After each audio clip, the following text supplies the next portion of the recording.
Para hadirin dan hadirat yang kami muliakan, terutama para remaja yang kami sayangi. Kalau kita membicarakan nikmat atau pemberian dari Allah Subhanahu wa Ta'ala, angkat tangan. Lebih-lebih mensyukurinya. Tuhan sendiri menyatakan dalam Quran-Nya, wa in ta'uddu nikmatallahi la tuhsuha. Apabila kamu menghitung nikmat Allah, pasti dia dapat menghabiskannya. Apalagi mensyukurinya. Tapi para hadirin yang kami muliakan, manakala orang tahu akan nikmat, pasti dia ada kehendak untuk mensyukuri. Apabila orang tahu nikmat lebih banyak, otomatis lebih banyak syukurnya. Apabila orang tahu nikmat yang lebih mantap, lebih bernilai atau nilainya nikmat, otomatis dia syukurnya lebih bermutu atau lebih tinggi. Karena itu banyak ayat Quran yang menyatakan bahwa supaya kita senantiasa memikir atau menggunakan pikiran kita untuk menggali rahasia-rahasia alam dan khususnya menggali pribadi kita masing-masing. Apa yang terkandung di pribadi? Nikmat apa saja, berguna apa saja? Para hadirin dan hadirat yang kamu muliakan, dia mesti ingat, innakan awal basar wal fu'ada kullu ulaika kana anhu mas'ul. Sungguh pendengar, penglihatan, hati, ini semua akan dimintai pertanggungjawab besok di hari kiamat. Bahkan ada suatu hadis yang menyatakan bahwa nanti di hari kiamat orang tidak diperkenankan berubah atau pindah dari tempat itu sebelum dimintai pertanggungjawab, yaitu mengenai umurnya sekian puluh tahun. Ini jelas asal saja.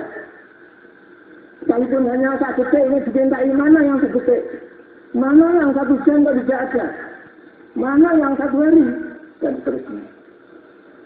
Jadi jangan sekali-kali kita anggap sepi. Hanya satu insanu air itu kasusnya. Apakah manusia itu menganggap sepi tidak ada apa-apa? Kalau sudah mati biar tidak ada apa-apa. Jangan.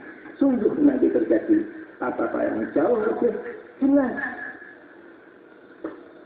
daripada apa yang kita alami waktu kita di dunia, daripada apa yang kita renungkan, kita pikirkan. Soal rezeki, dari mana rezeki ini? Apa itu soal ekonomi? Dan caranya bagaimana? Cara yang salah atau cara korupsi atau menyalahgunakan dan lainnya tidak halal. Ini diminta pertanggungjawab. Pengeluarannya juga diminta pertanggungjawab. Bagaimana pengeluarannya?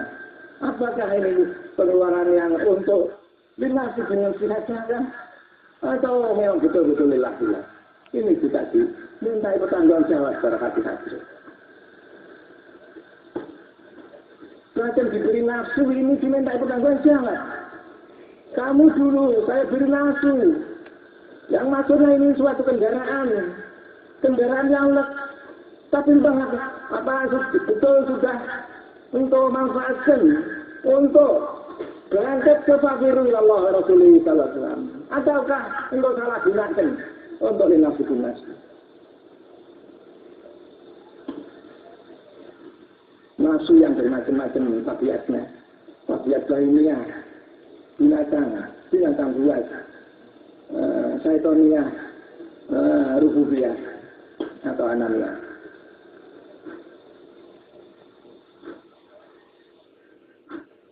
Para hadirin dan hadirat yang kami muliakan, Alhamdulillah setelah kita ikut mengamalkan salat Aisyah, alhamdulillah ini laporan dari ribuan kawan Aisyah. Padahal semua sama.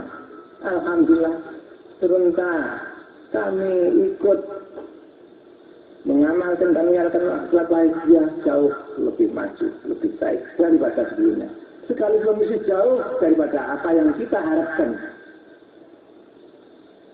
Malah ada yang melakukan, kalau begini lantas bagaimana ibadah saya yang dulu-dulu itu? Dan bisa jadi, kan ini bisa sedikit yang mengatakan itu. Ya memang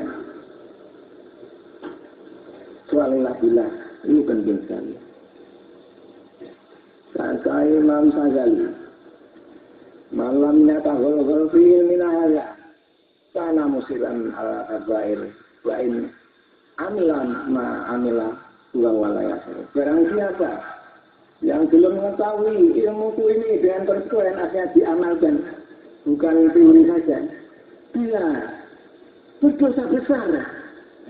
Sekalipun ibadahnya seperti apa saja, bagaimana banyaknya, bahkan makin banyak ibadahnya, makin banyak dosanya pula.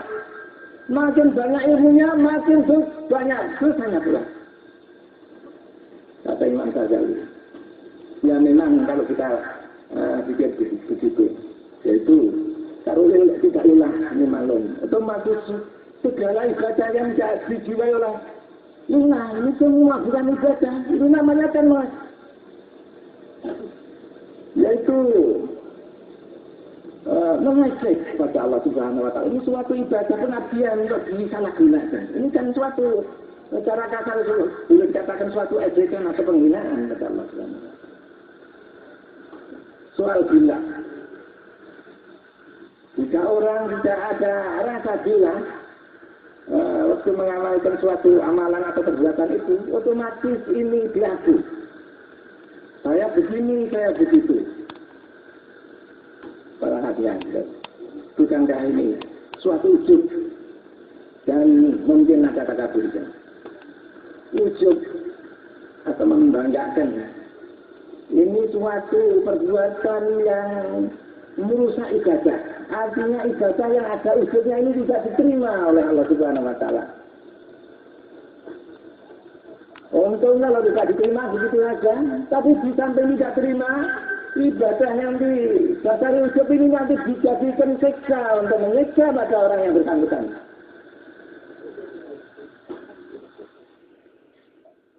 Dan di samping ujub, pada umumnya ada takaburnya. Umpama ya maaf,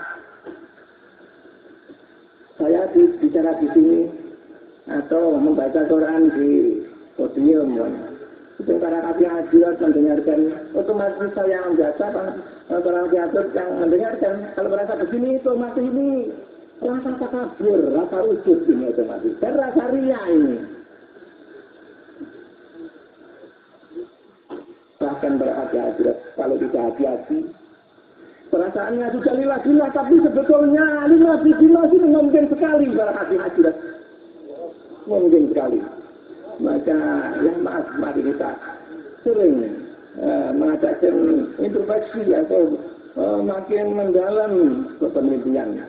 Karena mungkin sekali perasaannya sudah lillah-lillah, tapi sungguhnya malah terbalik ini. Ya kalau tidak lama lantas ketahuan atau tahu atau merasa lillah-lillah palsu. Kalau tahu-tahu sudah dijatuh Israel ini nanti bagaimana? Kan berat sekali.